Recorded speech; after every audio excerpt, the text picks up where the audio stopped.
Good afternoon, everyone.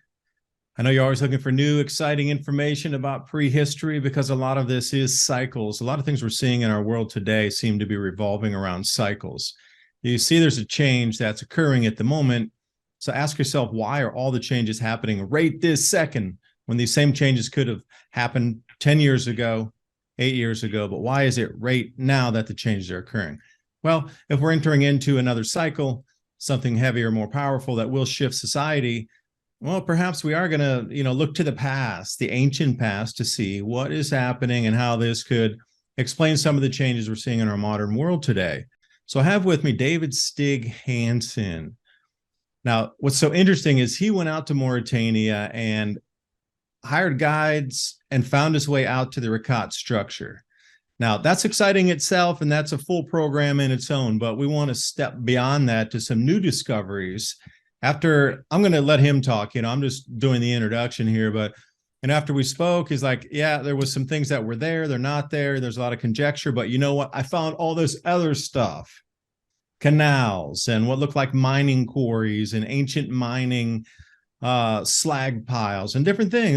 That's real interesting. So let's, we were told that was hunter-gatherers out in the desert, but same with areas around the planet. It doesn't really seem that the timelines we're given are truly the historical timelines of humanity going back some 300,000, 400,000 years. So David, I appreciate you joining me, and we got the slides right up here. You can check out his channel, David Stig Hansen, or youtube.com/@Stig. Glad you're joining me. I have a lot of questions too as you go through the slides, because the travel out there into Mauritania in itself is kind of a mystical, it's on the map, but it's not really. I don't know that many people that have traveled there. And even just the travel section portion of you getting from point A to point B, and then even being able to get out to the Richat Structure is just, incredible travel tale that we could just talk about the travel, let alone all the other archaeological discoveries that you're sitting upon there. So walk us through it. What do you have? Pretty good. I'm pretty good. Thank you again, David, for having me on. By the way, it's we've known each other for 10 years now. I met you in Taiwan, Yeah, and who knew that 10 years later we'd be sitting here talking about this? I certainly didn't. And I wanted to start. You can see my screen. Can you see my smile on the other thing? Or I can. I'm going to turn my head. I don't have my screen straight on, so I'm going to be looking to the left a lot on the video here to look at your maps. Oh, there I am. Graphics. I kind of look. I'm an old man now, but I'll give it my best chance to wow the audience. Let's see here. We're looking at Wadain, right? Or that's what that says. But we're looking at the Eye of Africa, and to get to the Eye of Africa, you've got to get to Wadain, and even then, you still have another trek. But I personally had no clue. Of course, let's start from the beginning. I've been looking at the Eye of Africa for like 12, 13 years now. I have the evidence that shows. I said on Facebook one day, I'm going to go here, and I did it, and it did. I probably wouldn't have done it without the help from Jimmy from Bright Insight, because he came out with this video 4 years ago showing two things mainly, right? The Herodotus connection, and also the what looked like the castle in the middle of the place. So I was fixated, and about 4 years ago I just started every day visiting the Eye. If you appreciate this type of information, click on that link in the description box below. Support our broadcast, our continued mission of bringing you information that can enhance our lives, make our lives more comfortable as we move through this transition. And we know there are going to be breakdowns in systems along the way. This is just an insurance policy. Yeah, support the broadcast and support yourself.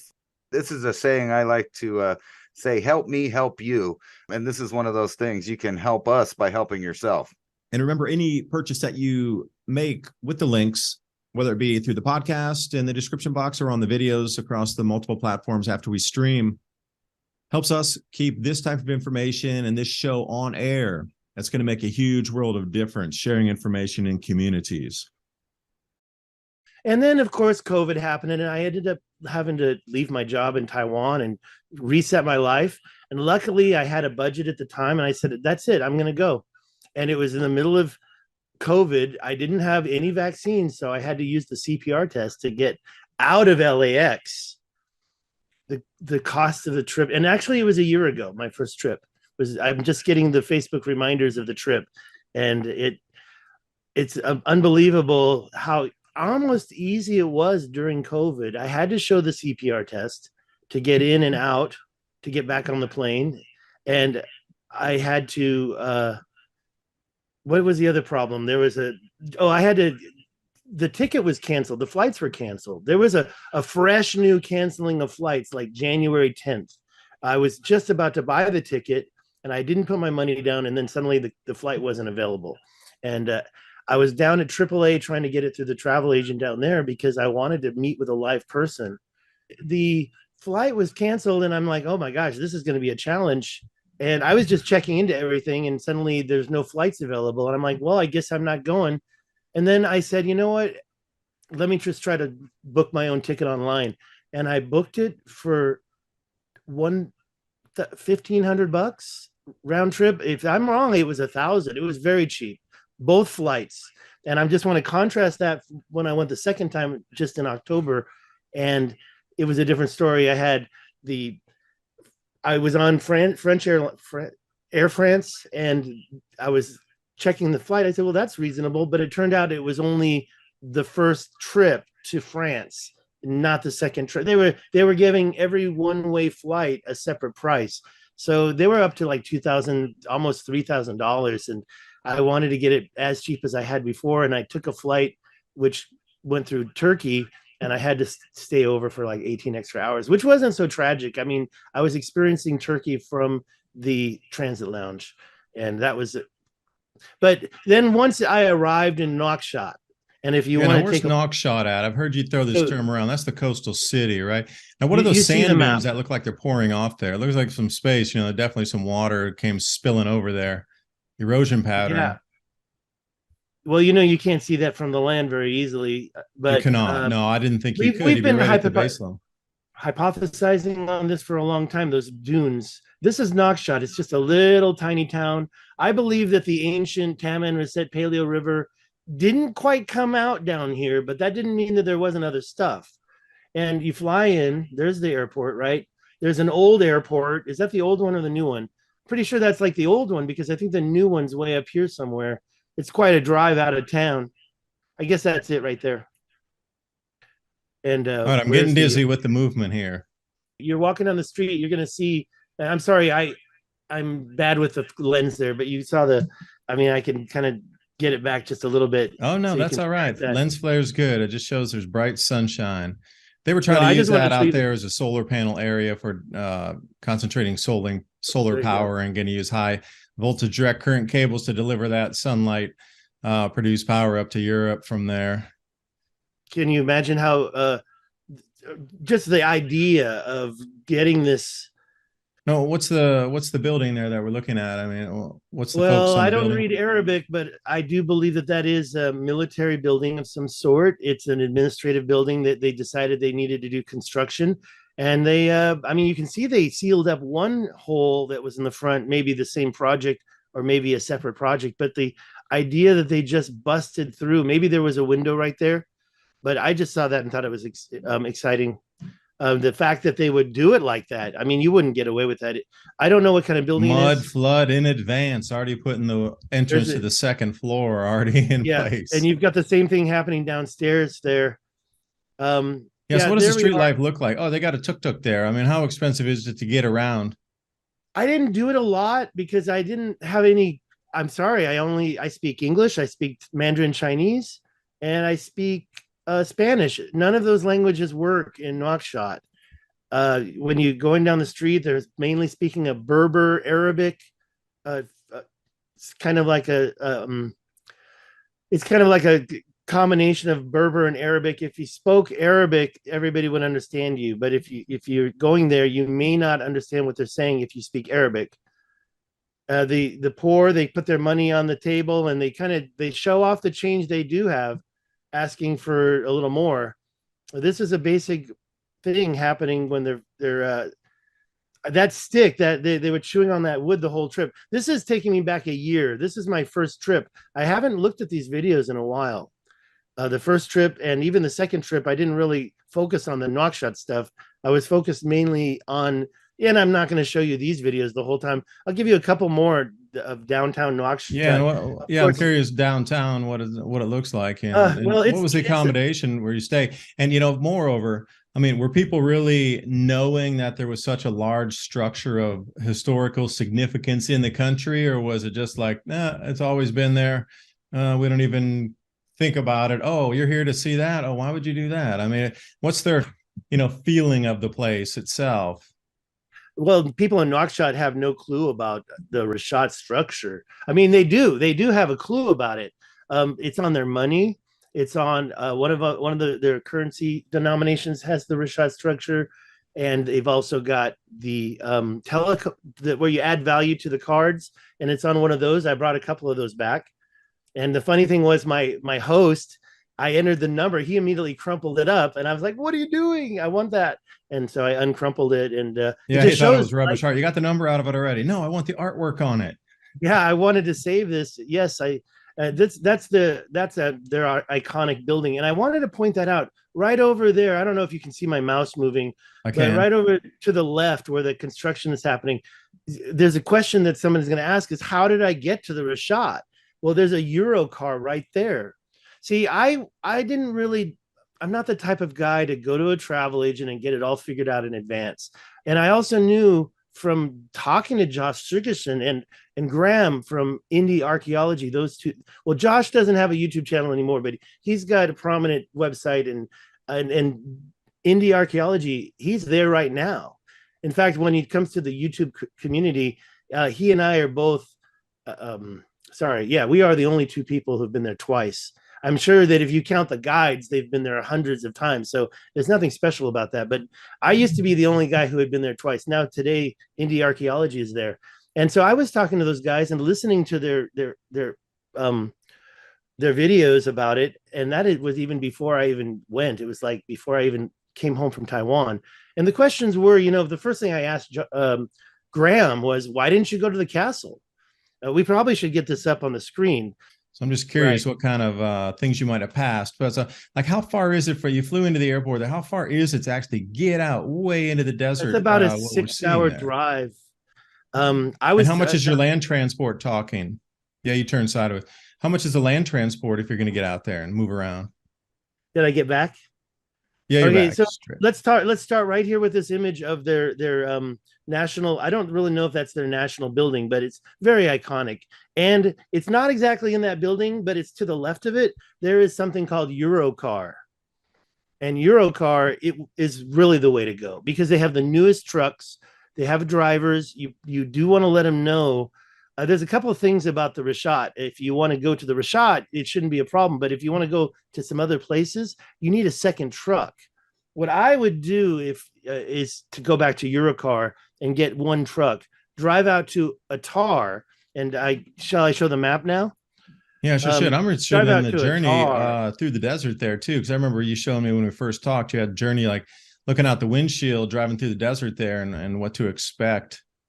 Right. Well, that's going to be an easy one. I'm going to show you that secondly, but let me put in everything. Yeah, because the conjecture was that water spilled off after the upraising of the continent, and that the water spilled off, and that's what you see there moving from east to west is the water spilling over a continent and then leaving those gouged out scar marks, much like you would see anywhere there was a mega flood. And I remember you had said something that you're talking about Carlson, and they were talking about the floods up in the Dakotas as well. So you look for some of those scar marks along in there. Right. Well, in you mean North and South Dakotas? The Scabland, I think Randall talks about, right. and also the bays, the Carolina bays. Okay, I am not going to sit here and debate whether or not there was isostatic rebound. I can say one thing. I believe that the Taman Reset Paleo River, if you want to follow my mouse, came from up here, and Taman Reset Mountains are over here. Where's Taman Reset? There, it's right there. I'll get into this area later because there's so much stuff to look at. I just want to say right here that the river started from up here, came down about here, came along. I call this the big fish because it looks like a fin. Came along here, went up and over the Federic. I say Frederick, that's 3 syllables. It's probably one, Dirk. But anyways, it goes up and over this and then comes back out. And we all know that it comes out about here. And let's not forget, this faded blue is the ancient shoreline. So it actually exited out way out here. But when the ocean waters rose, probably from the Younger Dryas event, probably from the ice sheets being melted, those shorelines moved inward a little bit. And so that's why I don't want to say that this shoal of mud is the same shoal of mud that Plato wrote about. However, it's right there, and maybe, I don't really know if the Plato story. Let's just take one quick look at this distance. This is right. And Stig, could I add a little something in there for all the other Sure. listeners? Now you have to remember, some 6,000 years prior, there were mega lakes all across what we now know as bone-dry desert. It was savanna lands, grasslands, and we're talking massive lakes, equivalent of what we consider the Great Lakes in the United States. Yeah, that's it right there. And you start to look at some of these drainage basins in some of these areas that would capture water first, and there you go. That's exactly right. I mean, the amount of life that was through the Sahel is staggering. Now, for me, looking back at some of the maps from the 1500s, they still show some of these lakes, not at the volume that they are now. But, again, history tells us that place has been dry, bone dry for 4,000 years. Yet I look at maps from the 1500s, 1600s, and they're showing lakes and marshes and rivers and estuaries full of water. So, right there's a discontinuity in history in itself, just even in the pretty close-in modern era. Sorry to interrupt. Go right ahead again. Oh, no. And thank you for filling in the blanks, because I'm thinking of what's on my head. But now let's just be honest. This river wasn't so thick. This is representative of the main line, and then some others. And then those lakes. I mean, we can't ignore those 1,500 maps you just made reference to. How did they get this information? Some people say it came from the Library of Alexandria, and the data there was much older. And other people say that they're just making it up. I don't think that this is made up right here. This is the Lake Maghreb. This is the Lake Chad or Mega Chad, some of the largest freshwater in the world at its time. The Tamanrasset River was as big as the Nile, maybe not as long. I followed that just the other day to see where it would take me, the White Nile, the Blue Nile. And over here on this side, we probably had the same story, a lot more different smaller rivers going into it.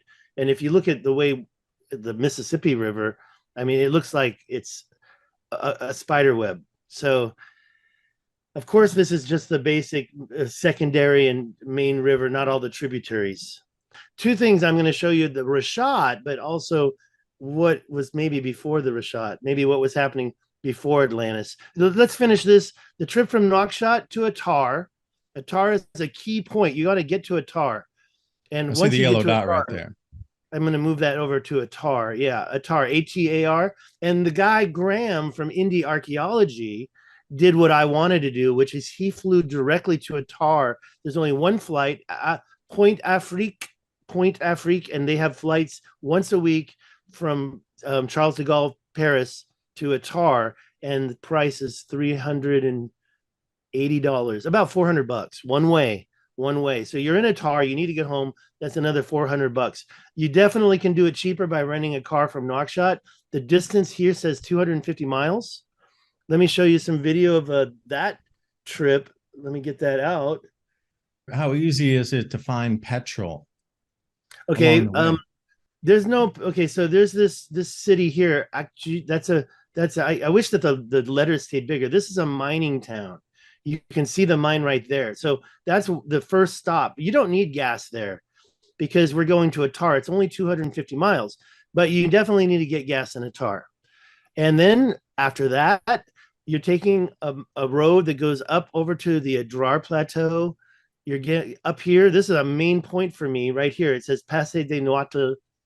And I believe that, I don't know what that means, but that's where you want to enter the Adrar Plateau. There's a couple of other places, but then you're going to start worrying. You definitely have a full tank of gas. You're worrying here. Now, Chinguetti has fuel.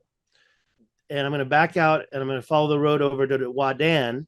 and Wadan has fuel. Let me just show you where you buy your fuel there. So, did I answer so far? I mean, that's it. Those are the only two places that have fuel. I have a map that shows that. So if you want to get over here to the far corner of the eye, which I tried to do it, but the guides didn't want to go that day, and then I got talked out of it, and I was going to go by myself. But yeah, I I wonder what said, they were hiding from there, because they talked you out of it and they didn't want to go, but they'll certainly take you to well, the they middle said of that it. it was deadly. You know, they're trying to scare me. I want to go and see what this thing is. So going there, you need to get a bunch of tanks of gas and put them in the back of the truck. And Also, water. another You can't and drink water, yeah. gasoline, Stig. Well, I can avoid not drinking for a day if I have to. It wasn't hot, I wasn't sweating, but you Oh, can't that's avoid. right. You're in a different time. Okay, so it depends on the time of the year as to if it's scalding, what you consider, say, like, desert Sahara sands, That versus. that flight that I mentioned in Atar, that flight directly to Atar doesn't happen except from December 15th to like March. So if you want to take that flight, you have to make sure you're in season. But yeah, and so let me just show you on the Wadain. So I got into Wadain at night, so I didn't really know what I was seeing. But then last time I went, this little road was under construction, so we had to go up around, and that was a hassle. I won't talk about that because if the road's good, you go right into town, you climb the hill here, and there's the hotel right there. That was the hotel. They were very kind people, fed me. I don't think that the food was extra. And I just wanted to say I stayed in Atar and I ordered a bunch of food thinking it was part of the deal. And I paid an extra, almost the same price as the room. So you got to be careful about that free food. But that's the hotel. I can't remember the name exactly. What is that? And They're how not much going would to you give it to me spend on the out map. there for food and accommodation Oh, when you're out the there at accommodation, Wadain? it's like $50. Not expensive. I mean, that is expensive, but you're talking about a foreigner cruising into town and getting a room. You're going to spend at least $50 out here. Maybe a little more. Maybe you can cut a deal. Another issue is the language barrier, and I didn't have the internet, so I wasn't able to get online and do translations. Oh man, you're going Luckily, back Lonely Planet style, back in the day when you had to yeah. carry your Lonely Planet book with you because there was no internet when you got out to any location almost. One other thing I bought was this. Can Oh, you sat see? phone.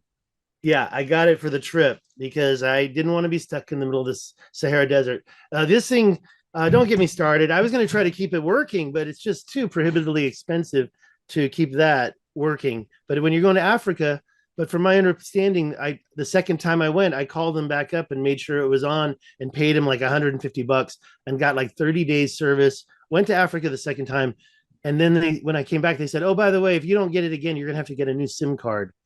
Well, luckily this has got the SOS button on the top. So the SOS button, I think that's red in there, right? The SOS Yeah, button. press it right now. Well, it's got to be on, right? The SOS button apparently works whether it's registered with a SIM card or not. But now I heard some new smartphones are going to have an SOS button on it that works with GPS. So sat phones are, I mean, at least the SOS button part, that's finished. I don't know. Let me show you where the gas station is. It's right there where it says Yeah, because bakery. you showed me a few images of walking around Wadan, and they were pretty cool stone walls and kind of old, ancient looking part there, the left down there in the old town. Yeah, over here, right. And the very first one I did, they're all on the YouTube channel. But the first one I did was the most amazing feeling. Okay, here's what I just realized: they got the wrong name. Auberge means hotel, and Varenne is the name of the hotel. That's the wrong spot. It's here. I know for a fact it's there because that old gas station nearby is right there by the door. So that's wrong. It's over here. And when you drive past it and cut up here, either the gas station is right here or right here. You're like, well, where's the station? That's the station, right? You can tell.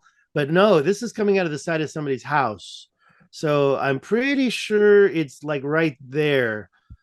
It's coming out of that building. It's easy to find. You just drive out of the hotel and you've got your gas. And yeah, you want to fill up.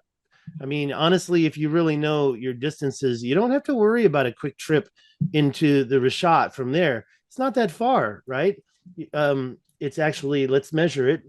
You drive out. I wish the line was a little bit bigger, and you kind of go this way, and then you enter about here, and you get through the first ring, and then you got to cut through here.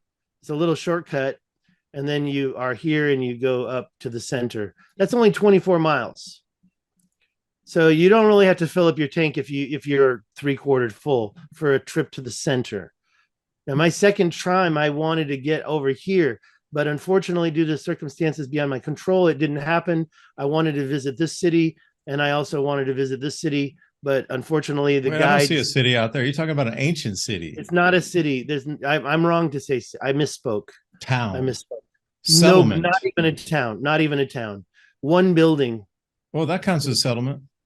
Yeah, it's a settlement, and there are people all over out there. Yeah, that's the Unknown weirdest structure right there on the map. That's Let's crazy. go out there. What is that? See, that's not really. That's just Okay, so why did I go the first time? I'm waiting for that. Okay, I can tell you something else. The recent imaging, satellite imaging, is terrible. It's really low quality. So if you're really serious, you got to go. And I'm going to hover over it, but I'm not going to click on it. You've got to go over to your Google Earth Pro, and you've got to use the history and see the previous one. These are really terrible. Or you could go to ArcGIS and do GIS and overlay map on there, I'm sure. Yeah, you can go and get a shot from every day. And I stopped trying to do that. Okay, so here we are in the middle, and it says ruins right there. There are no ruins right there. See, people keep putting stuff out there. That is not a ruin. That's just a little settlement. And when I went there, the people were not there. This is all saying the same thing. The eye of the Sahara, the Richat Structure, the eye of the Sahara. But when you get to the center, you go this way and you try to get to the castle. And that's what I was doing. East. Now, what is this castle you're referring to? All right. So I got to stop saying castle. First, this might be where the well is, but I'm going to show you the castle. It's right over here. Jimmy brought this to our attention. If you don't know, Jimmy, what's his last name? I keep saying the wrong last name. That's why I don't want to say it wrong. Bright Insight. Jimmy Scorsetti of Bright Insight. And he was the one that brought this to everybody's attention, and it blew my mind. But now I can tell you, the minute I got there, I was like, oh. And I'll just let you know, these are war games. This may have been like a little headquarters because it's a little bit bigger. There's about 3 of these in the structure, 2 of them that are prominent, one of them that's all decayed. Now, do you have some images that you took yourself of this structure out there? Yeah, let me get it up.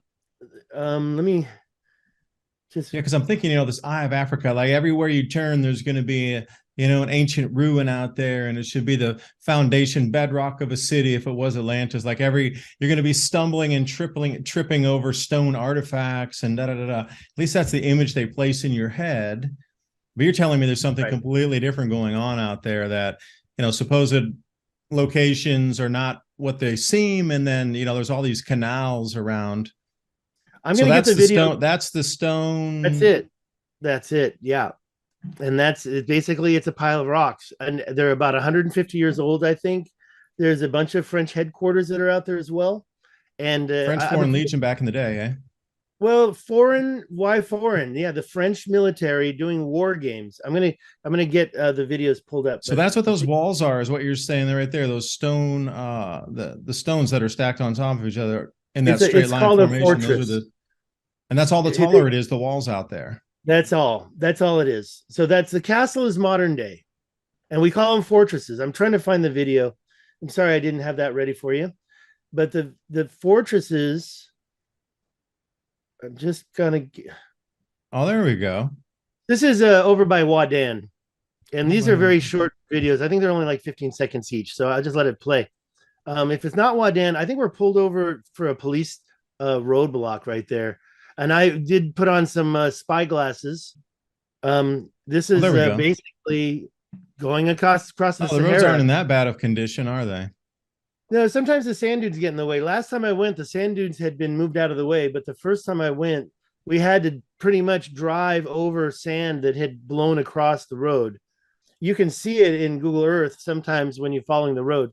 I must have been wiping my nose. Sorry about that. I'm wearing those spy glasses and trying to find the best way just to, get it all in. My driver, we couldn't communicate. He didn't even speak French. So I started to translate stuff into French, and he didn't even get that. So I just kind of pointed and grunted. That's where we got.